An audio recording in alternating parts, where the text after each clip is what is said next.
جنت میں ایک نہر ہے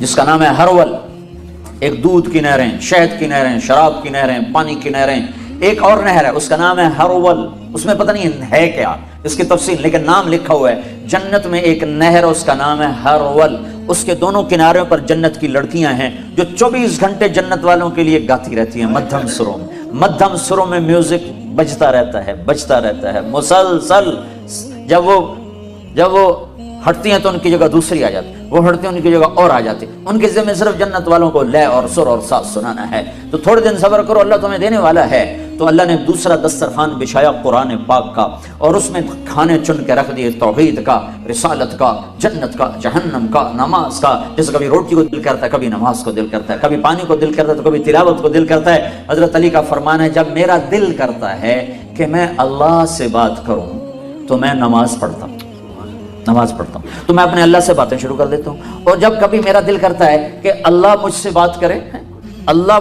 کرے تو میں قرآن پڑھتا ہوں، تو میرا اللہ مجھ سے ہم کلام ہو جاتا ہے۔ اول تو کوئی قرآن پڑھتا نہیں، وہ پڑھنے والے ہوں تو ایک فون پر قرآن بند، ہاں جی کیا کر رہے ہو، اور بے وقوف اللہ تجھ سے بات کر رہا تھا تو یہ کیا کر رہا ہے، اللہ تجھ سے بات کر رہا تھا۔ کلام اللہ، یہ اللہ کا کلام ہے، تورات اللہ کا کلام نہیں ہے، کتاب اللہ ہے، زبور اللہ کا کلام نہیں، کتاب اللہ ہے، انجیل اللہ کا کلام نہیں، کتاب اللہ ہے، اور قرآن کلام اللہ بھی ہے، کتاب اللہ بھی ہے۔ یہ اللہ کا کلام ہے جو براہ راست اللہ کی ذات سے نکلا۔ تورات لکھوائی گئی، زبور لکھوائی گئی، انجیل لکھوائی گئی، اس لیے 50 سال کے بعد ہر کتاب تبدیل ہو کر رہ گئی، اور 2 کتابوں کے نام مٹ گئے، تیسری کتاب وہ کتاب ہی نہیں جو عیسیٰ علیہ السلام پر اتاری گئی تھی، یہ تو لوقا اور متی، یوحنا اور مرقس، یہ 4 بڑے لوگ ہیں جو حضرت عیسیٰ علیہ السلام کے تقریباً ان 70 سے 110 سال کا فاصلہ ہے۔ پہلا لوقا ہے جو 70 برس کے بعد ہے، اور پھر مرقس تک 110 سال ہیں۔ 70 سے 110 سال کے درمیان ان 4 آدمیوں کی یادداشت میں جو تھا انہوں نے وہ لکھا، اس کا نام بائبل ہے۔ یہ وہ نہیں جو عیسیٰ علیہ السلام پر اتری تھی، یہ کتابیں تھیں، یہ کلام نہ تھا، اور قرآن کلام اللہ ہے، اور قرآن کتاب اللہ ہے۔ وَتَمَّتْ كَلِمَةُ رَبِّكَ صِدْقًا وَعَدْلًا لَا مُبَدِّلَ لِكَلِمَاتِهِ إِنَّهُ لَقَوْلٌ فَصْلٌ وَمَا هُوَ بِالْهَزْلِ أُحْكِمَتْ آيَاتُهُ ثُمَّ فُصِّلَتْ مِن لَّدُنْ حَكِيمٍ خَبِيرٍ قُرْآنًا عَرَبِيًّا لِقَوْمٍ يَعْلَمُونَ بَشِيرًا وَنَذِيرًا فَأَعْرَضَ أَكْثَرُهُمْ فَهُمْ لَا يَسْمَعُونَ لَوْ أَنزَلْنَا هَذَا الْقُرْآنَ عَلَى جَبَلٍ لَّرَأَيْتَهُ خَاشِعًا مُتَصَدِّعًا مِّن خَشْيَةِ اللَّهِ وَتِلْكَ الْأَمْثَالُ نَضْرِبُهَا لِلنَّاسِ لَعَلَّهُمْ يَتَفَكَّرُونَ۔ یہ کلام اللہ ہے، یہ رمضان میں اتارا گیا ہے۔ ایک عجب بات ہے، روح طاقتور ہوتی ہے جب جسم پہ بھوک ہوتی ہے، روح میں قوت پیدا ہوتی ہے جب جسم بھوکا ہوتا ہے۔ امام غزالی نے فرمایا جس دن میرے اوپر فاقہ آیا اس دن میرے اوپر علم کا نیا دروازہ کھلا ہے۔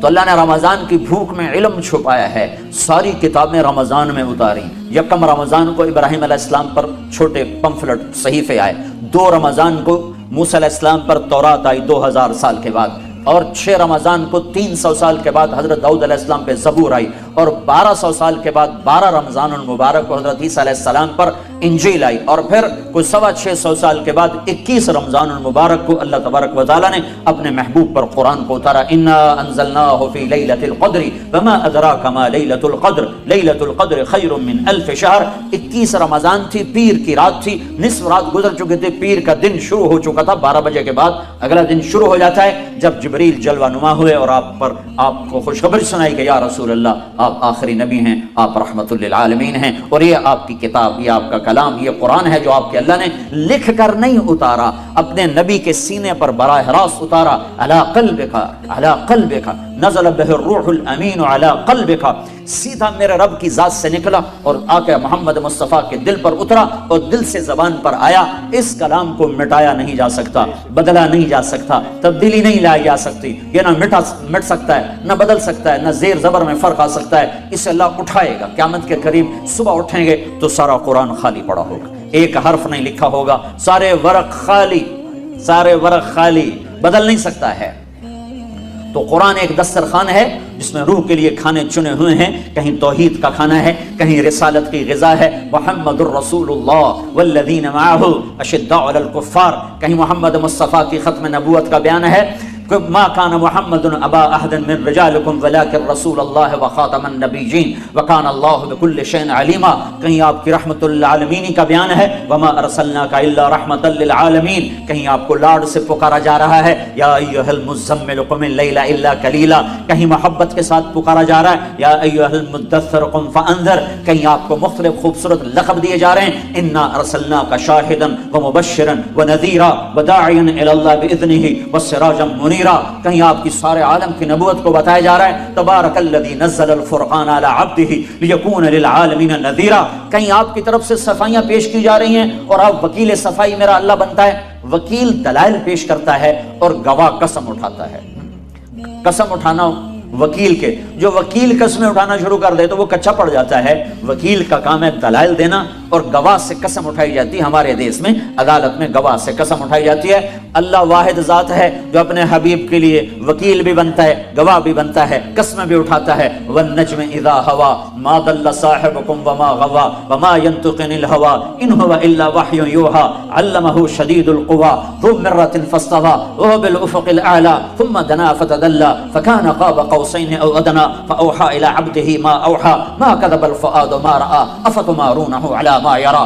قسمیں اٹھاتا ہے گواہ بن کر، دلائل دیتا ہے وکیل بن کر. فلا اقسم بما تبصرون وما لا تبصرون انه لقول رسول کریم وما هو بقول شاعر قلیلا ما تؤمنون ولا بقول کاہن قلیلا ما تذکرون. قسمیں والضحى واللیل اذا سجى ما ودعك ربك وما قلى وللآخرة خير لك من الاولى ولسوف يعطيك ربك فترضى الم نشرح لك صدرك ووضعنا عنك وزرك الذي انقض ظهرك ورفعنا لك ذكرك انا اعطيناك الكوثر فصل لربك وانحر ان شانئك هو الابتر. یہ رسالت کو چنا ہے روح کے دسترخوان پر کہ آ اس چشمے سے سیراب ہو. محمدی نظر آ اے امت محمد، محمدی نظر آ اے امت محمد کے نوجوان، محمدی نظر آ اے امت محمد کی بیٹی، محمدی نظر آ. تیرا روپ، تیرا سراپا، تیری چال، تیری گفتار، تیرا اٹھنا، تیرا بیٹھنا، تیرا رکنا، تیرا چلنا، تیرا بولنا، تیرا خاموش ہونا، ہر شے سراپا نبوت میں ڈھلا ہوا ہو.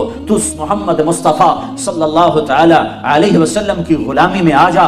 اللہ تمہیں ساری دنیا سے آزادیاں نصیب فرما دے گا کہ ایک ہے اوپر اور ایک ہے نیچے، جس سے اللہ نے عشق کیا، پیار کیا، محبت کی، حبیب بنایا. محمد کہا، احمد کہا، ماہی اور حاشر اور عاقب اور فاتح اور خاتم اور ابو القاسم اور طٰہٰ اور یاسین اور مزمل اور مدثر اور مبشر اور نذیر اور داعی اللہ اور سراج منیر اور کیا کیا خوبصورت ناموں سے نوازا اور اعلان کیا فلا وربک لا یؤمنون حتی یحکموک فیما شجر بینہم. اے میرے نبی یہ بتا دے اوسلو والوں کو کہ مجھے تیرے رب کی قسم ہے. یہ قرآن کی سب سے خوبصورت قسم ہے. قرآن نے مختلف جگہوں پہ قسمیں اٹھائی ہیں. یہ قرآن کی سب سے خوبصورت قسم ہے کہ اللہ کہہ رہا بتا دے ان کو کہ مجھے تیرے رب کی قسم جب تک تیری غلامی میں نہیں آئیں گے میں قبول نہیں کروں گا. تیری غلامی میں آنا پڑے گا. وردی کی قیمت ہے کہ نہیں ہے؟ وردی کی قیمت ہے کہ نہیں ہے؟ کوئی کام نہ کرے، وردی پہ تنخواہ ملتی ہے کہ نہیں ملتی؟ تو کیا میرا نبی ہمیں چیتے کی وردی ہے، شیر کی وردی ہے، اور گدھا بھی وردی میں پھرتا ہے، بلی اور بلوں کی بھی وردی ہے، چوہے کی بھی وردی ہے، پتنگے پروانے کی وردی ہے، مرغے اور مرغی کی وردی. وردی سے نہیں پتہ چلتا یہ مرغا ہے یہ مرغی ہے، یہ مور مادہ ہے یہ نر ہے. وردیوں میں ہیں. تمہیں میرا نبی ننگا بھیج گیا ہے، تمہاری کوئی وردی نہیں، تمہاری کوئی پہچان نہیں. میرے نبی کی ہر ادا زندہ ہے، سلامت ہے، موجود ہے، محفوظ ہے، قیامت تک رہے گی. جب قرآن اٹھایا جائے گا تو میرے نبی کی سیرت کو اٹھایا جائے گا. اس سے پہلے کوئی دجال، کوئی بڑے سے بڑا بھی نہیں اٹھا سکتا. یہ محکم کتاب کی طرح محکم حدیث ہے. ایک فتنہ اٹھا پاکستان میں، حدیث تو 300 سال بعد لکھی گئی، پتہ نہیں اللہ کے نبی کی ہے کہ نہیں ہے. ان بیچاروں کو پتہ نہیں ہے کہ یہ کس کا کلام ہے، یہ کس کا کلام ہے اور کون حفاظت کر رہا ہے. میری ماں مر گئی، میرا ابا مر گیا، میں نے ان کی چیزیں اٹھا کے سنبھال کے رکھ لی. میں چھوٹا سا ذمہ دار ہوں، میں اپنی طاقت کے مطابق اپنے ماں باپ کی چیزوں کو ضائع نہیں ہونے دیا.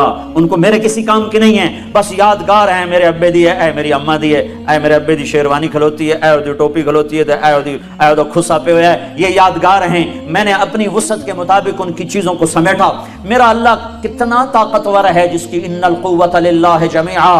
قل ان الامر كله للہ للہ الامر من قبل ومن بعد ان الامر كله للہ.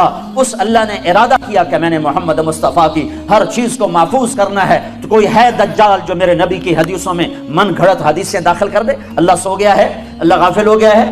اللہ تعالیٰ کی طاقت سے بڑھ گئے ہیں دجال اور انہوں نے اللہ کے نبی کے کلام میں کلام داخل کر دیا؟ نہیں نہیں نہیں. یہ سارا کلام سند کے ساتھ ہمارے پاس آیا ہے، بغیر سند کے ایک قول نہیں ہے. میں نے بخاری محمد عبداللہ سے پڑھی، انہوں نے خیر محمد سے، انہوں نے انور شاہ سے، انہوں نے محمود الحسن سے، انہوں نے محمد قاسم سے، انہوں نے عبد الغنی سے، انہوں نے محمد اسحاق سے، انہوں نے عبد العزیز سے، انہوں نے شاہ ولی اللہ سے، انہوں نے ابو طاہر مدنی سے، انہوں نے ابراہیم کردی سے، انہوں نے احمد القشاشی سے، انہوں نے ابو المواہب شناری سے، انہوں نے محمد بن احمد الرملی سے، انہوں نے ابو یحییٰ انصاری سے، انہوں نے ابن حجر الاسقلانی سے، انہوں نے ابراہیم بن احمد التنوخی سے، انہوں نے احمد بن ابی طالب سے، اور انہوں نے عبد الرحمن بن اول سے، انہوں نے حسین بن مظفر الدابودی سے، انہوں نے محمد بن یوسف الفربری سے، اور انہوں نے امام بخاری سے، امام بخاری نے حمیدی سے، حمیدی نے سفیان سے، سفیان نے یحییٰ بن سعید سے، انہوں نے محمد بن ابراہیم سے، انہوں نے علقمہ بن وقاص سے، انہوں نے عمر بن خطاب سے، اور انہوں نے محمد مصطفیٰ سے سنا انما الاعمال بالنیات. میں ایک حدیث کے پیچھے سارے سلسلے پڑھ کے سنا دیے ہیں کہ میں طارق جمیل نوائے وقت سے پڑھ کے نہیں بول رہا ہوں، اور میں اردو ڈائجسٹ سے پڑھ کے نہیں بول رہا ہوں، اور میں ریڈر ڈائجسٹ سے پڑھ کے نہیں بول رہا ہوں، ٹائم میگزین سے پڑھ کے نہیں بول رہا ہوں. میرے پیچھے 31 واسطے ہیں، میں ان واسطوں سے کہہ رہا ہوں انما الاعمال بالنیات. نیتوں کا دار و اعمال کا دار و مدار نیتوں پر ہے. میرے نبی کی ہر بات یوں مہر لگی ہوئی ہے، سکہ بند ہے. ارے وہ تو میرا نبی ہے. کوئی اقبال کی شاعری میں شاعری داخل کر کے دکھائے، اللہ کے فضل سے نکال کے باہر پھینکنے والے لوگ موجود ہیں، کہیں گے یہ اقبال کا کلام ہے اور یہ کسی اور کا کلام ہے. اقبال کے کلام کو پہچاننے والے تو موجود ہوں اور محمد مصطفیٰ کے کلام کو پہچاننے والے کوئی نہ ہوں. رہیں گے جب تک سورج مغرب سے نہیں نکلتا. میرے نبی کی ہر ادا محفوظ ہے. یہ تو میں نے آپ کو روحانی نسب نامہ سنایا ہے، یہ میرا روحانی نسب نامہ ہے. اپنے نبی کا تم خاندانی نسب نامہ بھی سنو کہ وہ محمد بن عبداللہ بن عبد المطلب بن ہاشم بن عبد مناف بن قصی بن کلاب بن مرہ بن کعب بن لبی بن غالب بن فہر بن مالک بن نضر بن کنانہ بن خزیمہ بن مدرکہ بن الیاس بن مدر بن نزار بن معد بن عدنان بن اود بن حمیسہ بن سلامان بن عوس بن بوز بن قموال بن ابی بن عوام بن ناشد بن حزا بن بلداس بن یدلاف بن طابخ بن جاحم بن ناحش بن ماخی بن عیفی بن عبقر بن عبید بن الدعاء بن حمدان بن سنبر بن یثربی بن یحزن بن یلحن بن ارعوى بن عیدی بن زیشان بن عیسر بن اقناد بن ایہام بن مقصر بن ناحر بن زارع بن سمی بن مزی بن عوض بن عرام بن قیدار بن اسماعیل بن ابراہیم بن آدر بن ناحور بن سروج بن رعو بن فائج بن عابر بن ارفخشاد بن سام بن نوح بن لامک بن متوشال بن ادریس بن یرد بن ملح الایل بن قینان بن آنوش بن شیس اور بن آدم علیہ السلام.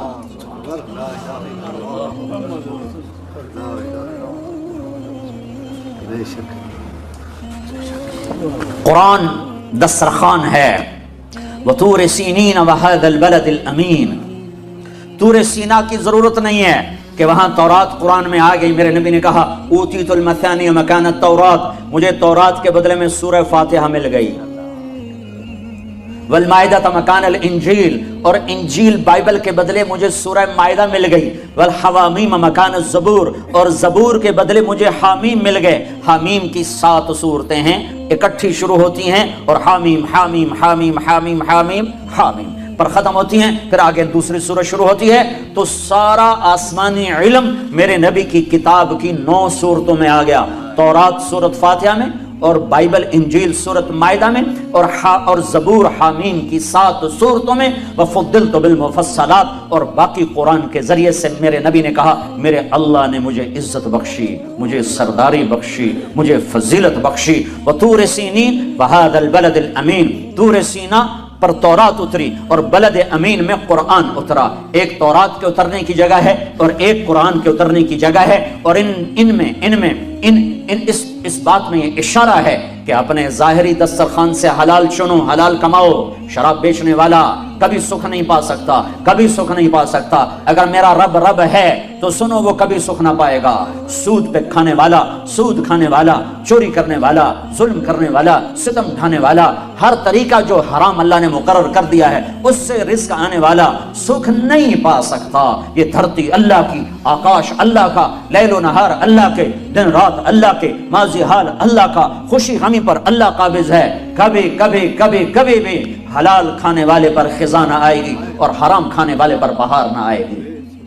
گزارا نہیں ہوندا، یہ تو بڑی معمولی سی بات ہے۔ یہ بات امام حسین بھی کہہ سکتے تھے، گزارا نہیں ہوندا، میں یزید کی بیعت کرتا ہوں۔ ان کا نہیں، سر کاٹو، نیزے پہ چڑھاؤ، میرے جسم پہ گھوڑے دوڑاؤ اور امت محمد کو پیغام دو کہ اہل بیت یوں قربان ہوئے ہیں اپنے نانا کے دین پر، اور ان کو سنا دو کہ کلمہ اتنا سستا نہیں ہے، جنت اتنی سستی نہیں ہے۔ حسین کو تو جنت کا وعدہ تھا کہ حسن اور حسین جنت کے نوجوانوں کے سردار ہیں۔ میرے نبی نے خوشخبری سنائی، ابھی تو یہ شہزادے حسن پیدا ہوئے، میرے نبی نے پوچھا علی کیا نام رکھا ہے؟ کہا جی حرب۔ کہا نہیں حسن، حرب جنگجو۔ پھر حسین پیدا ہوئے 10 مہینے کے بعد، آپ نے پوچھا علی کیا نام رکھا ہے؟ کہا جی حرب جنگجو۔ کہا نہیں یہ حسین، یہ حسین۔ پھر میرے نبی نے فرمایا جب سے آدم کی نسل چلی ہے یہ 2 نام اللہ نے سنبھال کے رکھے تھے میرے بچوں کے، آج تک کسی کا نام حسن حسین نہیں رکھا گیا۔ حضرت حسن سر سے لے کر کمر تک اللہ کے نبی کے مشابہ تھے، اور کمر سے لے کر پاؤں تک حضرت علی کے مشابہ تھے، اور حضرت حسین سر سے لے کر کمر تک حضرت علی کے مشابہ تھے، اور کمر سے لے کر پاؤں تک اللہ کے محبوب کے مشابہ تھے۔ اس لیے میرا نبی فرمایا کرتے تھے حسن میرا بیٹا ہے، حسین علی کا بیٹا ہے۔ دونوں سے پیار کرتے تھے لیکن حسن سے زیادہ پیار تھا، حسن سے زیادہ فرماتے تھے، اور پیار دونوں سے تھا۔ دونوں کو کمر پہ بٹھا کر پاؤں اور گھٹنے زمین پہ لگا کر پورے کمرے میں چکر لگاتے اور فرماتے دیکھا تمہارا اونٹ کیسا زبردست ہے، نعم الجمل جملکما، دیکھا بچوں تمہارا اونٹ کتنا زبردست ہے، تمہیں کیسے سواری کرا رہا ہے۔ باہر نکلے اور ہاتھوں کی بجائے کندھے پہ بٹھائے ہو۔ یہاں عربوں میں عیب تھا بچے اٹھانا، پیار کرنا بھی عیب تھا، چے جا کے اٹھانا، اور یہاں اٹھانا تو کچھ سلیقہ نظر آتا ہے، کندھے پہ بٹھانا تو عجب نظر آتا ہے نا۔ تو آپ نے دونوں بچوں کو یہاں بٹھایا ہوا اور باہر آ گئے، تو ایک بدو نہ رہ سکا، ہوئے ہوئے یا رسول اللہ آپ ان سے اتنا زیادہ پیار کرتے ہیں کہ ان کو یہاں بٹھایا ہوا ہے۔ آپ نے کہا میں نہیں پیار کرتا ہوں، اللہ بھی ان سے پیار کرتا ہے۔ اور اگلی بات بھی بتا دوں، جو ان سے پیار کرے گا اللہ ان سے پیار کرے گا، جو ان سے بغض رکھے گا اللہ ان سے بغض رکھے گا۔ حضرت عمر ملے، کہنے واہ واہ بھائی بڑی زبردست سواری ہے، نعم المطیۃ مطیتکما، بڑی زبردست سواری بھائی تمہاری۔ تو میرے نبی نے کہا نعم الراکبان عمر، سواری تو بڑھیا ہے، سوار بھی تو دیکھ کون ہیں، آج سوار بھی بڑے بڑھیا ہیں، یہ جنت کے نوجوانوں کے سردار ہیں، انہیں کربلاؤں میں سر کٹانے کی کیا ضرورت تھی؟ ہاں تھی، تاکہ کوئی یہ نہ کہے شراب نہ بیچوں تو کام کیسے کروں، کوئی یہ نہ کہے نماز کیسے پڑھوں، میں تو ڈیوٹی پہ ہوتا ہوں، کوئی یہ نہ کہہ سکے کہ میں روزہ کیسے رکھوں، میں تو محنت مزدوری کرتا ہوں، کوئی یہ نہ کہہ سکے میں پردہ کیسے کروں، میں تو اوسلو میں رہتی ہوں، میں کیسے پردہ کروں، میں تو پردہ نہیں کر سکتی، میں تو اوسلو میں رہتی ہوں۔ یہاں سر نیزوں پہ چڑھ گئے اور بدن ٹکڑے ٹکڑے ہو گئے، اور یہ پیغام سنا دیا کہ دین یوں زندہ کیا جاتا ہے۔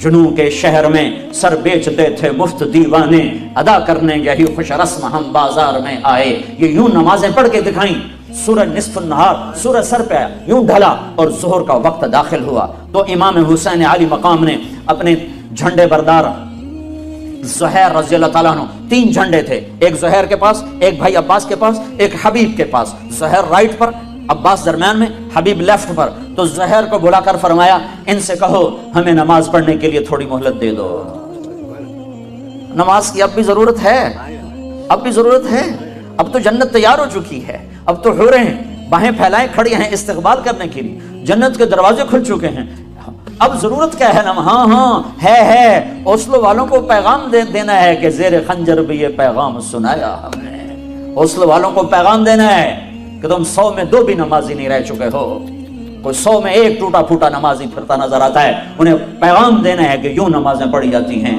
نہ بھی پڑھتے تو جنت تیار تھی۔ جنگ سے پہلے اونگ آ گئی، آنکھ کھلی تو ہنسنے لگے۔ بہن زینب نے پوچھا بھائی کیوں ہنسے ہو؟ فرمایا اللہ کے رسول کو خواب میں دیکھا ہے، کہہ رہے ہیں بیٹا میں لینے کے لیے آ چکا ہوں۔ تو نہ پڑھ ہن کیڑی گل ہے نماز دی؟ نہیں نہیں ہے اگلی امت کوئی نہیں پڑھنی، انہوں نے دسنا ہے این پڑھی جاندی ہے، این پڑھی جاندی ہے، سرےدار تکبیریں کہی جاتی ہیں، خون آلود پیشانیوں سے سجدے کیے جاتے ہیں، کٹے ہوئے بدنوں کے ساتھ تکبیریں پڑھی جاتی ہیں، فوارہ بنے ہوئے جسموں کے ساتھ تکبیریں پڑھی جاتی ہیں۔ یہ پیغام سنانا ہے کہ کل قیامت کے دن کوئی یہ نہ کہہ سکے میں کیسے پڑھتا، کوئی یہ نہ کہہ سکے میں ہوٹل کیسے چلاتا اگر شراب نہ بیچتا۔ بیچ دے ہوٹل، ریڑی لگا لے، یا اللہ کے سامنے کھڑا ہونے کا منکر ہو جا، یار محمد مصطفیٰ کی رحمتوں کا احسانات کا انکار کر دے کہ میرے اوتے کوئی احسان نہیں، میرے نبی دا میں جو کیتا ہے آپ کیتا ہے۔ کس کے سامنے جانے والے ہو؟ جس کی اولاد کے کٹے سر اس کے سامنے ہوں گے۔ تمہاری بیٹیاں زینب سے زیادہ قیمتی ہیں، تمہارے بیٹے حسین سے زیادہ قیمتی ہیں؟ یا اپنی تاریخ بدل دو، تاریخ بدل دو، کتابوں کو آگ لگا دو، جنت کو آگ لگا دو، دوزخ کو پانی سے بجھا دو، اور اگر یہ نہیں کر سکتے تو توبہ کرو، اس طرز زندگی سے باز آؤ۔ یہ ہلاکت کا راستہ ہے، یہ جنت کا راستہ نہیں ہے، یہ راہیں ادھر نہیں جاتی جدھر اللہ ملتا ہے۔ یہ چند دن کی دنیا ہے، تو کہ حرص و حوث کو چھوڑ میاں، مت دیس بدیس پھیرے مارا، قذاف اجل کا لوٹے ہے دن رات بجا کر نقارا، کیا بدیا بھینسا بیل شتر، کیا گونی پلہ سر بھارا، کیا گیہوں چاول موٹ مٹر، کیا آگ دھواں اور انگارا، سب ٹھاٹ پڑا رہ جائے گا جب لاد چلے گا بنجارا، اجل ہی نے چھوڑا نہ کسرا نہ دارا، اسی سے سکندر صفاتی بہارا، ہر ایک لے کے کیا کیا نہ حسرت سے دارا، پڑا رہ گیا سب یوں ہی ٹھاٹ سارا، جگہ جی لگانے کی دنیا نہیں ہے، یہ عبرت کی جا ہے تماشا نہیں ہے۔ وہ تم تو راوی بھول گئے ہو، میں تو راوی سے ہر مہینے گزرتا ہوں، وہ راوی کے کنارے ایک ٹوٹا سا مکان ہے جن کو بھی جہاں شب کی سیاہی کا سما ہے، کہتے ہیں یہ آرام گہے نور جہاں ہے، نور جہاں خود ظلمتوں میں سوئی پڑی ہے۔ زہیر نے گھوڑا آگے بڑھایا اور شمر سے کہا جنگ روکو، ہمیں نماز پڑھنے دو۔ اس نے کہا ہم تمہیں نماز میں بھی زندہ نہیں قتل کریں، تمہیں نماز میں بھی قتل کریں، نماز کی کوئی چھٹی نہیں ہے۔ تو انہوں نے واپس آ کے عرض کی حضور وہ نماز کی اجازت نہیں دے رہے۔ تو آپ کہتے چلو ٹھیک ہے لڑو مرو، کہا نہیں نہیں نہیں، اوسلو والوں کو پیغام دینا ہے، وہ سوئے پڑے ہیں۔ کہا نہیں نہیں، آدھے ان سے جنگ کرو اور آدھے اللہ اکبر کہو، آدھے صفیں بناؤ اور آدھے ان سے ٹکراؤ۔ 25 آدمی 20 تو شہید ہو چکے تھے ظہر تک۔ یہ ایسے نمازی دھرتی نے کبھی نہیں دیکھے، آسمان نے کبھی نہیں دیکھے، فرشتوں نے کبھی نہیں دیکھے کہ اپنے خون سے وضو ہو رہا ہے، یہ کربلا کی مٹی سے تیمم ہو رہا ہے، خون آلود پیشانیوں کے ساتھ، فوارہ بنے بدنوں کے ساتھ، ٹوٹے پھوٹے اعضاء کے ساتھ۔ اللہ اکبر! جب انہوں نے ایک تکبیر پڑھی ہوگی تو آسمان پہ کیا ہلچل مچی ہوگی، جب انہوں نے سجدوں میں سر رکھا ہوگا تو دھرتی نے کیا کیا بوسے لیے ہوں گے۔ تم کراؤن کے ہی غلام بن کے رہ گئے ہو۔ ہائے ہائے ہائے ہائے، یہ بھی کوئی زندگی؟ اسلام آباد پلاٹ لینا ہے، گھر بناونا ہے، اس واسطے میں ہوٹل چلاونا ہی ہے، میں شراب بیچنی ہے، میں پیچھا گھر بناونا ہے۔ قرآن دسترخوان ہے جس پہ رنگا رنگ کے کھانے چنے ہوئے ہیں، کہیں توحید کے، کہیں رسالت کے، کہیں نماز کے، کہیں روزے کے، کہیں ذکر کے، کہیں تلاوت کے، کہیں عبادت کے، کہیں حقوق اللہ کے، کہیں حقوق العباد کے۔ پورا دسترخوان ہے جو رمضان میں اترا ہے، یہ قرآن کا مہینہ ہے، ساری آسمانی کتابیں رمضان میں۔ رمضان کو رمضان کیوں کہتے ہیں؟ چودھری رمضان ہے، رمضان کو رمضان کیوں کہتے ہیں؟ رمضان کا مطلب ہے جل جانا، جل جانا، جل جانا، رمضان یار مودو، جل جانا۔ تو رمضان کو رمضان اس لیے کہتے ہیں کہ اس میں 330 دن میں جو مردوں عورتوں نے گناہ کیے ہوتے ہیں، اللہ ہر روزے کے بدلے میں ان گناہوں کو جلاتا جاتا ہے، جلاتا جاتا ہے، جلاتا جاتا ہے۔ جب آخری دن آتا ہے تو تمام گناہوں سے روزے والا پاک ہو کے باہر نکل جاتا ہے۔ اس لیے اس مہینے کا نام رمضان رکھا گیا، جل جانا، جل جانا۔ کیا جلتا ہے؟ ایک گناہ جلتے ہیں، دوسرا کیا جلتا ہے؟ ایک نفس جلتا ہے۔ جب اس کو بھوک اور پیاس ستاتی ہیں تو پھر وہ اس کے اندر جو غلاظتیں جمع ہیں وہ جلتی ہیں، وہ جلتی ہیں۔ اور مادی طور پر بھی کیا جلتا ہے؟ پورے جسم میں جو فاسد مادے ہیں وہ جلنا شروع ہوتے ہیں، بشرطے کہ روزہ ہو۔ ایسا نہیں کہ سحری ہضم نہیں ہوتی تو افطاری اتنی کھاتے ہیں، افطاری اتنی کھاتے ہیں کہ وہ ہضم نہیں ہوتی تو سحری آ جاتی ہے، سحری اتنی کھاتے ہیں کہ وہ ہضم نہیں ہوتی تو افطاری آ جاتی۔ اگر کوئی 2-4 گھنٹے بھوک ستائے تو پھر سارا جسم اوورآل ہو جاتا ہے، سارا جسم نیا بن جاتا ہے اور روح میں روشنی پیدا ہوتی ہے۔ روزہ اللہ سے جڑنے کا سبب ہے۔ الصوم لی وانا اجزا بہ، روزہ میرے لیے اور روزے کا بدلہ میں خود، نماز کا بدلہ جنت، ذکر کا بدلہ جنت، ایمان کا بدلہ جنت، تلاوت کا بدلہ جنت، تعلیم و تعلم کا بدلہ جنت، اور روزے کا بدلہ اللہ نے کہا روزے کا بدلہ میں خود ہوں، روزے کا بدلہ میں خود ہوں، وانا اجزا بہ۔ اور یہ قرآن دسترخوان ہے جس میں ایک اور چیز بھی چنی ہوئی ہے جسے تم اور میں بھلا چکے ہیں، وہ ہے ھذا بلاغ للناس، یہ پیغام ہے لوگوں کو پہنچانے کے لیے، یہ پیغام ہے لوگوں کو پہنچانے کے لیے۔ تبلیغ کا کام اس ایک آیت پر چل رہا ہے، اور ایسی 400 آیات ہیں، 400 آیات ضمناً صراحتاً اشارتاً، جس میں اللہ اس امت کو یہ پیغام دے رہا ہے کہ تمہارے نبی کے بعد کوئی نبی نہیں ہے، اب میرا قرآن اوروں تک پہنچانا تمہارے ذمے ہے۔ ایک آدمی کہتا میں تو ان پڑھ آدمی، میں قرآن کیا پہنچاؤں گا؟ بہت آسان، قرآن کا علمی انداز میں پہنچانا اور اس کا وہ ایک اور حکم ہے، قرآن کی تعلیمات کو پہنچانا ایک اور حکم ہے، قرآن کا خلاصہ لوگوں تک پہنچانا ایک اور حکم ہے۔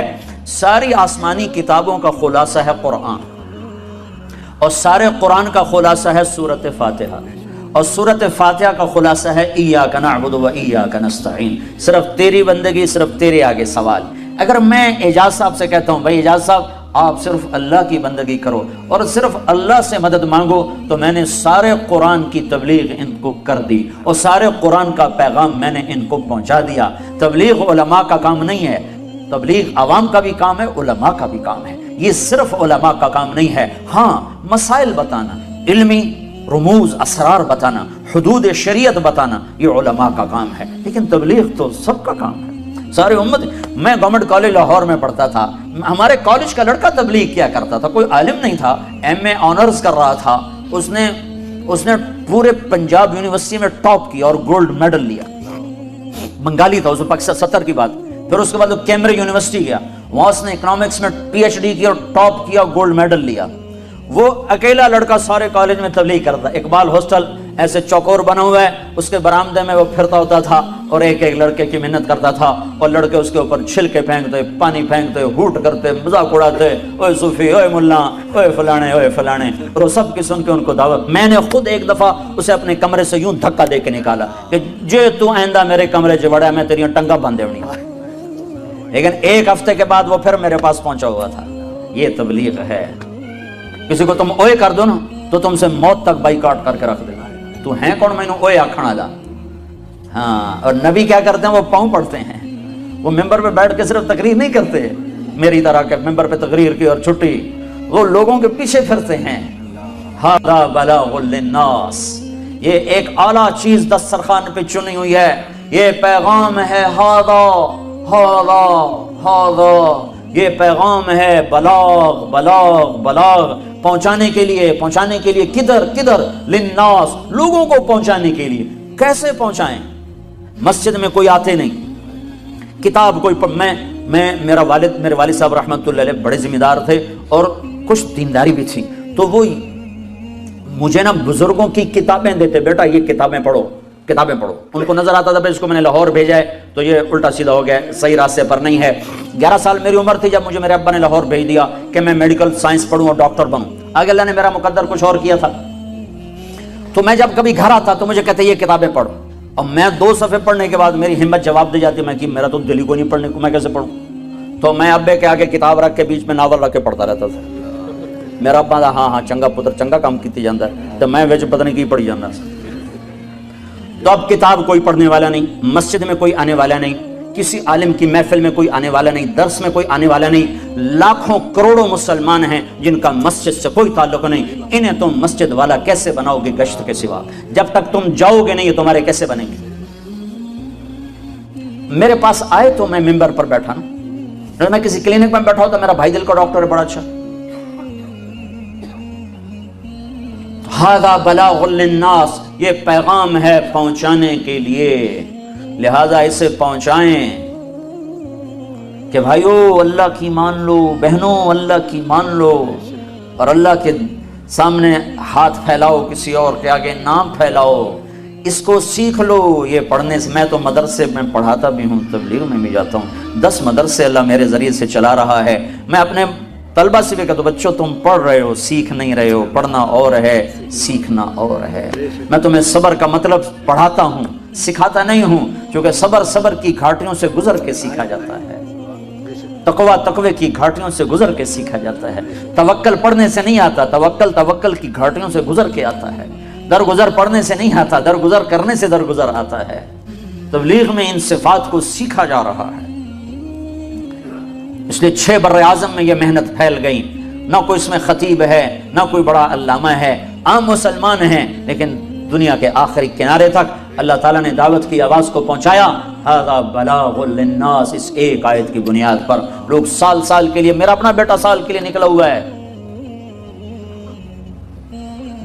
کہ باپ کب چاہے گا کہ اس کی اولاد اس کی آنکھوں سے اوجھل ہو۔ چلو میں تو باپ ہوں، میرا اتنا زیادہ بچوں سے تعلق بھی نہیں بن سکا کہ میں پھرتا رہا بہت زیادہ، لیکن ماں تو ہر بچوں کے ساتھ اٹیچ ہے۔ ماں کیسے چاہتی کہ میرا بچہ سال کے لیے میری نظروں سے دور ہو جائے؟ یہ قربانیاں ہیں۔ پھر وہ شادی شدہ ہے، اپنی بیوی کو چھوڑ کے گیا ہے، چھوٹے بچے کو چھوڑ کے گیا ہے۔ یہ میرے گھر کی کہانی، اور ایسے لاکھوں انسان ہیں۔ جو میں جبوتی جا رہا تھا، جماعت میں اجتماع تھا 10 دن کے لیے، تو میرے برابر میں کس سیٹ میں ایک نوجوان آ کر بیٹھا۔ میں نے پوچھا، پاکستانی جماعت جا رہی تھی 1 سال کے لیے، میں جبوتی جا رہا تھا 10 دن کے لیے، وہ جا رہے تھے 1 سال کے لیے۔ تو میں نے پوچھا، بھائی یہ تمہاری جماعت کا خرچہ کتنا ہے 1 سال کا؟ کہا جی 1 لاکھ روپیہ۔ میں نے کہا تم کیا کام کرتے ہو؟ کہا جی میں صدہ کے بازار میں بوٹ پالش کرتا ہوں۔ تو تم نے 1 لاکھ روپیہ کہاں سے لیا؟ کہا جی میرے پاس 3 جوڑے کپڑے تھے، ٹوٹل میرا سرمایہ 3 جوڑے، ایک پہننے کا 3 علاوہ، تو میں نے وہ 3 جوڑے 600 روپے میں بیچ دیے۔ اور وہ میں نے کہا یا اللہ میری اوقات یہ 600 روپے ہے، اگر تو مجھے لے جانا چاہتا ہے تو میں تیرے نام کو لے کے جانا چاہتا ہوں، مجھے لے جا، نہیں لے جانا چاہتا تو مجھے قرضہ تو کوئی نہیں دینے والا، میں تو غریب آدمی ہوں۔ کہا جی مجھے نہیں پتا میرے اللہ نے کہاں سے میرے لیے لاکھ کا انتظام کیا، مجھے میرے امیر نے کہا تیرے پیسوں کا انتظام ہو گیا ہے اور میں سال کے لیے جا رہا۔ یہ عجیب و غریب نمونہ وجود میں ہے کہ اپنی جیب پر زد ڈال کے اپنے بھی بچوں کو چھوڑ کر 4 مہینے سال کے لیے دور دراز ملکوں میں جانا، کہ ایک آدمی میرے اس سفر میں کوئی ایک نوجوان نمازی بن جائے، کوئی ایک نوجوان کسی ایک سنت پہ عمل کر لے تو میرے سارے سفر کی قیمت ادا ہوگی۔ کہ اللہ کے نبی کا ایک طریقہ 7 زمین آسمان سے زیادہ قیمتی ہے۔ تو ھذا بلاغ للناس، یہ قرآن کا دسترخوان ہے جس پر ایک اعلیٰ کھانا چنا ہوا ہے، جسے آج امت کھانے کو تیار نہیں۔ کہ یہ بھی بچے چھوڑ کے جانا کہاں لکھا ہوا ہے؟ میں نے کہا جہاں لکھا وہاں تم پڑھتے ہی نہیں، جہاں لکھا وہاں تم پڑھتے ہی نہیں، پڑھو تو تمہیں پتہ چل جائے کہ کہاں لکھا ہوا ہے، جہاں لکھا ہے وہاں تم پڑھتے نہیں ہو۔ تو میرے بھائیو، روح کا دسترخوان قرآن پاک ہے، جو مختلف انواع کے کھانوں سے اللہ نے چن کر ہمارے سامنے سجا دیا ہے کہ ادھر سے کھاؤ حلال، اور یہ بھی اعمال ہیں انہیں اختیار کرو، تمہاری روح کی غذا ہیں۔ کہیں توحید کا کھانا ہے، کہیں رسالت کا ہے، کہیں انابت کا ہے، کہیں خشیت کا ہے، کہیں علم کا ہے، کہیں ذکر کا ہے، کہیں اخلاق کا ہے، کہیں قربانیوں کا ہے، کہیں راتوں کے اٹھنے کا ہے، کہیں طواف کا ہے، کہیں حج کا ہے، کہیں مینا کا، کہیں مزدلفہ کا۔ یہ سارا قرآن دسترخوان ہے، اس میں ایک عالی شان کھانا چنا ہوا ہے، وہ تبلیغ کا ہے کہ پوری دنیا کے انسانوں تک اللہ کا پیغام پہنچاؤ، اپنی جان مال کے ساتھ، اپنی جان مال کے ساتھ، اپنے جان مال کے ساتھ، اور ان کی منت کرو، ان کی گالی سنو، ان کا کڑواہٹ، ان کی کسیلی، ان کی کڑوی باتیں سنو، جیسے وہ نعیم الدین ہماری سنتا تھا اور پھر گشت کیا کرتا تھا۔ تو اتنا تو کوئی پتھر کوئی ہوتا ہے اتنا سنگ دل کے وہ بالکل ہی آخر تک نہ نرمائے۔ تو میں نے تو ایک دفعہ اس کو کمرے سے دھکا دے کے نکالا، اگلی دفعہ تو میں شرما گیا، میں نے کہا انسانیت بھی کوئی چیز ہے، اچھا جی فرماؤ جی۔ کہا جی مسجد چلو، میں کہا بھائی چلو بھائی۔ ہاں مدت ہوئی سیاد نے چھوڑا بھی تو کیا، مدت ہوئی سیاد نے چھوڑا بھی تو کیا، تاب پرواز نہیں راہ چمن یاد نہیں۔ زمانہ ہوا تبلیغ کا کام چھوڑے ہوئے، پرندہ چھوٹا تھا تو آدمی نے پکڑ کے پنجرے میں ڈال دیا، اس کی آنکھ کھلی تو وہ پنجرے میں تھا، اس نے سمجھا یہی میری کائنات ہے، یہ دانا چگنا، یہ پانی پینا، یہی میری کائنات ہے، پھڑ پھڑانا، اڑنا، پروازیں، چمن، راہیں، آشیانہ، ہر جگہ بھول گیا جب وہ کچھ بڑا ہو گیا تو ایک دن شکاری کو ترس آیا تو اس نے پنجرے کا دروازہ کھولا اور کہا جا بچہ اڑ جا اپنے ماں باپ کے پاس، اپنے چمن کی راہ لے، اپنے آشیاں کا ہو جا، اپنی لمبی پروازوں پہ اڑ جا۔ تو وہ کہتا ہے تاب پرواز نہیں، راہ چمن یاد نہیں، میں تو اڑ نہیں سکتا، میں تو اڑنا بھول چکا ہوں، اور اگر میں اڑ لوں تو مجھے اپنے گھر کی خیر خبر نہیں، میں کس چمن کا پکڑا ہوا ہوں، میں کس آشیاں سے اٹھایا گیا ہوں، مجھے تو یاد نہیں ہے۔ تو آج میرے نبی کی امت کا یہی حال ہے، تاب پرواز نہیں، راہ چمن یاد نہیں۔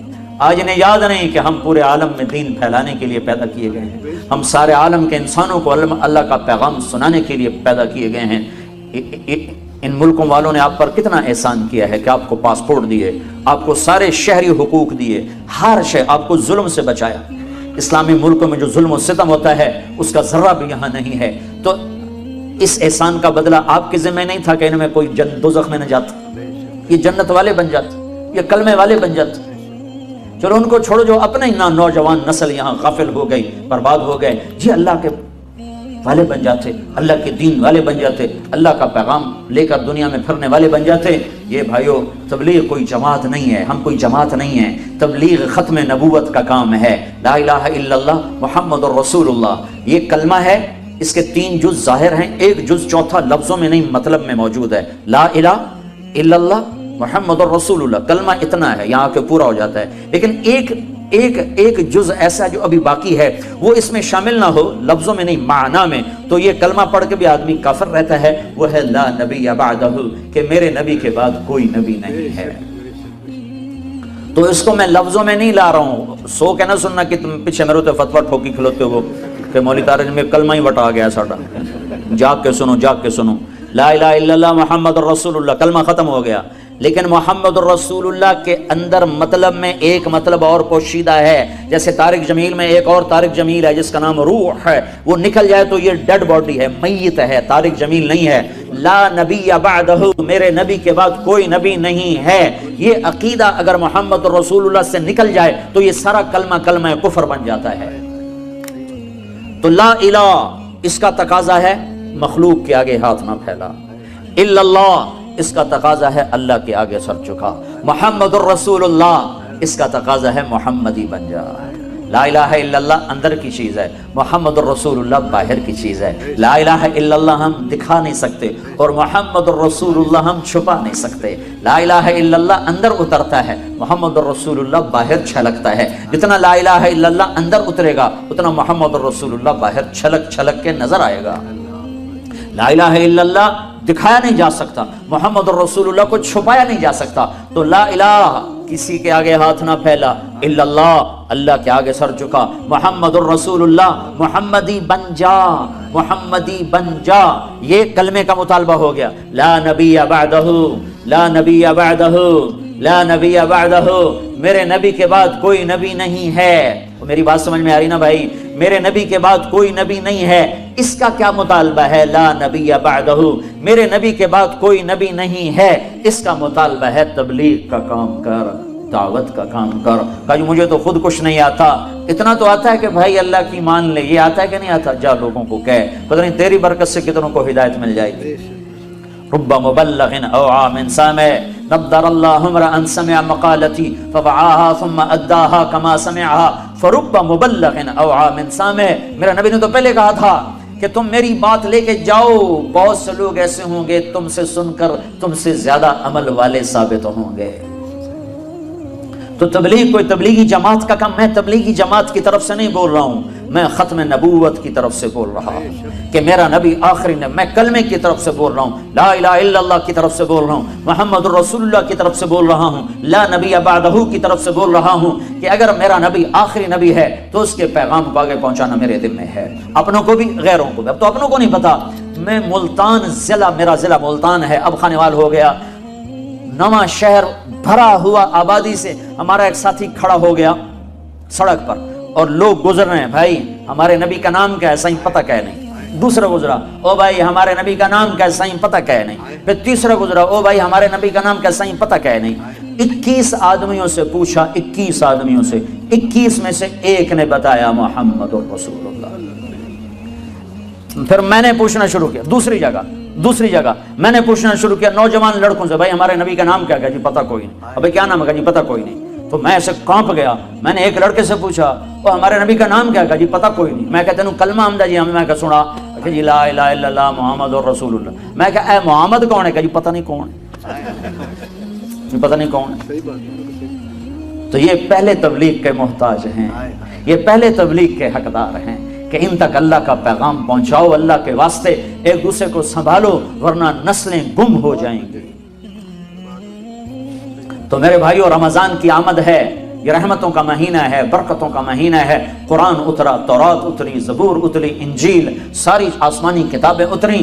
اس کا میرے نبی نے فرمایا جو روزہ رکھے اس طرح کہ لم یعمل فیہ خطیئۃ، کوئی گناہ نہ کرے، لم یشرب فیہ مسکرا، کوئی اس میں نشاور چیز استعمال نہ کرے، لم یقذ فیہ مؤمنا ببہتان، کسی مسلمان پہ بہتان نہ باندھے، تو اللہ تعالیٰ ہر روزے کے بدلے میں جنت کی 100 حوروں سے اس کی شادی فرماتا ہے۔ اللہ نے دنیا کی عورت کو بنایا مٹی سے اور جنت کی عورت کو بنایا مشک اور زعفران سے۔ وہ سورج کو انگلی دکھائے تو سورج اس کے سامنے نظر نہیں آتا، وہ مردوں سے بات کرے تو مردے زندہ ہو جاتے ہیں، زندوں کو جھلک دکھائے ان کے کلیجے پھٹ جاتے ہیں، دوپٹہ ہوا میں لہرا دے ساری کائنات میں خوشبو پھیل جاتی ہے۔ لیکن ایمان والی مٹی والی عورت اگر تقوی اختیار کرے گی تو اس جنت کی حور سے 70,000 گنا زیادہ خوبصورت ہوگی۔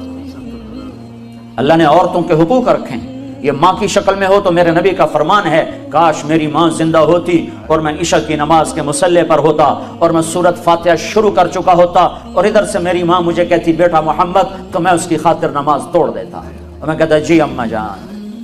ماں کا حق بتایا۔ اسلام نے تو عورت کو عزت بخشی، عورتوں کا مجمع ان کی نسبت سے تھوڑی بات کر رہا ہوں، اسلام نے تو عورت کو عزت بخشی، مغرب نے تو عزت نہیں بخشی، مغرب نے تو عورت کو پاؤں کا جوتا بنا دیا، ٹیشو پیپر بنا دیا ہے۔ اسلام نے عزت بخشی۔ اس کا پہلا روپ بیٹی ہے، یہ بیٹی کے روپ میں آئے اور اس سے پہلے چلے جاؤ۔ اللہ نے آدم علیہ السلام کو بنایا مٹی اکٹھی کرو، مٹی اکٹھی ہو پانی ڈالو، ڈال گئے، گوندھو، گوندھ گئے، چھوڑ دو، چھوڑ دیا، وہ کالی ہو گئی، بلبلے چھوڑنے لگی، پتلا بناؤ، کیسے بنائے؟ ایسے بناؤ، ایسے بناؤ، بنا دیا، چھوڑ دو۔ ننگا پتلا آدم کا 40 سال پڑا رہا، ہوائیں چلتی رہیں، دھوپ پڑتی رہی، خشک ہو گیا، روح ڈالی، کپڑے پہنائے، جنت میں ڈال دیا۔ اگر اللہ چاہتا تو حوا کا پتلا بھی ساتھ بنا دیتا، مٹی اکٹھی کر کے گندھوا کے اور پتلا بنا کے ننگا ساتھ ہی ڈال دیتا، تو ننگا پتلا تو مرد کے لیے کشش کوئی نہیں، فرشتوں کو کیا ہوگی؟ اور بے پردگی تھی کوئی نہیں کہ تھا ہی کوئی نہیں، بے پردگی کس سے تھی؟ تھا ہی کوئی نہیں، تو دونوں پتلے ساتھ ساتھ بنتے، آدم کا بھی حوا کا بھی، دونوں ننگے ہوتے، پھر دونوں میں روح ڈالتا، پھر دونوں کو کپڑے پہناتا، پھر دونوں کو جنت میں ڈالتا۔ نا نا نا نا نا، ایک تو انتظار کروایا، انتظار کروا کے چیز عطا فرمائی اللہ نے کہ بڑی چیز کو ایویں نہیں دیا جاتا، کچھ تھوڑا سا مشقت میں ڈال کے دیا جاتا ہے۔ تو اللہ نے زندگی کا ساتھی آدم کو دیا، جنت آپ ہی دے دی، اور حوا کا انتظار کروایا، جنت کا انتظار نہیں کروایا، حوا کا انتظار کروایا۔ پھر مٹی نہیں اکٹھی کی، پتلا نہیں بنایا، پانی نہیں ڈلوایا، اور اسے ننگا نہیں ڈالا، بلکہ آدم کو سلا دیا، فرشتوں کی آنکھوں پہ پردہ ڈال دیا۔ جب آدم علیہ السلام کی آنکھ کھلی ہے تو اپنے پہلو میں ایک عورت کو مکمل لباس میں پردے میں پایا ہے۔ پہلے دن سے عورت کو عزت سے بنایا ہے، کہ آدم تیری پسلی سے نکالا ہے۔ ادھر الٹے ہاتھ کی پسلی سے کیوں نکالا ہے؟ کہ ادھر دل ہے، کہ عورت ہر روپ میں دل میں جگہ پکڑتی ہے، ماں، بیٹی، بیوی، بہن، دادی، خالہ، جس روپ میں ہے اس کا مقام دل کے قریب ہے، دل سے دور نہیں ہے۔ اور اللہ تعالیٰ نے آدم علیہ السلام کو انتظار کروایا، اور آدم علیہ السلام کو جنت اچھی نہیں لگ رہی تھی، کلے گھابرے پھر دے آئے۔ حوا ویکھی تو خوش ہوئے، کہنے کہ یا اللہ کون تیری بیوی؟ آدم علیہ السلام کال کی تھی اگوں ہے، تو اللہ تعالیٰ نے کہا مہر تو ادا کر، مہر تو ادا کر۔ کہنے کہ کیا مہر ہے؟ کہا میرے آخری نبی پر ایک درود پڑھ دے، یہ مہر ہے، یہ مہر ہے اس کا۔ مردوں میں سب سے خوبصورت کون ہے بھائی؟ یوسف۔ یوسف علیہ السلام مردوں میں سب سے خوبصورت ہیں، اور عورتوں میں سب سے خوبصورت ہے اماں حوا۔ حوا تمام مستورات جتنی پیدا ہوں گی، جتنی پیدا ہوئی، ان سب میں خوبصورت ترین عورت حضرت حوا ہے۔ پہلے دن عزت سے پیدا کیا، پردوں میں بٹھا کے پیدا کیا، اور بیوی بنا کے ساتھ رکھا، اور حقوق رکھے۔ اگر بیٹی پیدا ہو تو میرا نبی فرماتا ہے 3 بیٹیوں کی شادی کر دو تو جنت واجب ہو گئی، 10 بیٹوں کی شادی کرو تو جنت واجب کوئی نہیں، 3 بیٹیوں کی شادی کرو تو جنت واجب ہو گئی۔ تو ایک صحابی نے پوچھا یا رسول اللہ 3 نہ ہوں 2 ہوں؟ تو کہا 2 کی شادی کرو تو جنت، ایک نے کہا یا رسول اللہ اگر دو نہ ہو ایک ہی بیٹی ہو اور آگے کوئی سلسلہ بھی نہ ہو تو آپ نے کہا ایک بیٹی کی شادی کر دو تو جنت واجب. یہی بہن بن جاتی ہے, بیٹی سے بہن بنتی ہے, بھائی آتا ہے. تو میرے نبی نے فرمایا جس کو اللہ نے دو بہنیں عطا فرمائیں, دو بہنیں, اور انہوں نے اس کا حق ادا کیا, حق کہ بھائی بہنوں کا حق مار جاتے ہیں, ماں باپ کی وراثت میں سے بہنوں کو نہیں دیتے. یہ ایسے ہی حرام ہے جیسے شراب بیچنا حرام ہے, جیسے سود کھانا حرام ہے, ایسے ہی بہنوں کا حق کھا جانا ایسے ہی حرام ہے جیسے چوری حرام ہے. یہ بہنوں کا چور ہے, اس کی چوری کی جس کے ساتھ مل کے ایک چھاتی کا دودھ پیا, ایک تھالی پیالی میں کھایا اور پیا, ایک چھت تلے جس کے ساتھ زندگی گزاری, یہ اس کی چوری کر گیا ہے. جس نے اپنی بہنوں کا حق مارا اس کا رزق حرام ہو گیا. میں اپنے استاد صاحب کی خدمت میں جن سے میں نے تفسیر پڑھی شہد لے کر گیا, 76-77 کی بات, رائمنڈ مرکز میں ہی مدرسہ ہے, مولانا جمشید صاحب. میں نے کہا حضرت یہ شہد لایا ہوں. کہاں سے لائے ہو؟ کہا جی میرے اپنے باغ کا ہے. میں نے کہا میں نے خود توڑا, باغ میں لگا تھا آم کا. میں نے کہا جی میرے اپنے باغ کا ہے. تو مجھ سے فرمایا تیرے باپ نے اپنی بہنوں کو زمین میں سے حصہ دیا تھا. ایک شہد کی بوتل اس وقت 10 روپے کی آ جاتی تھی. اور کتنا گہرا سوال کیا, یہ نہیں کہا ماشاءاللہ جزاک اللہ, یہ نہیں کہا تیرے باپ نے اپنی بہنوں کو زمین میں سے حصہ دیا تھا, اگر دیا تھا پھر تو یہ شہد حلال ہے, اور اگر نہیں دیا تھا تو سارا ہی حرام ہے, تو میں نہیں لوں گا, یہ مطلب تھا. ہاں بھائی تیرے ابا نے بہنوں کو زمینوں میں حصہ دیا تھا. میں نے کہا جی شکر ہے میرے ابا کی بہن ہی کوئی نہیں, ہوتی تو کوئی نہ دیتے. صرف 2 بھائی تھے, ساری جائیداد 2 بھائیوں کی, بہن تھی نہیں ان کی.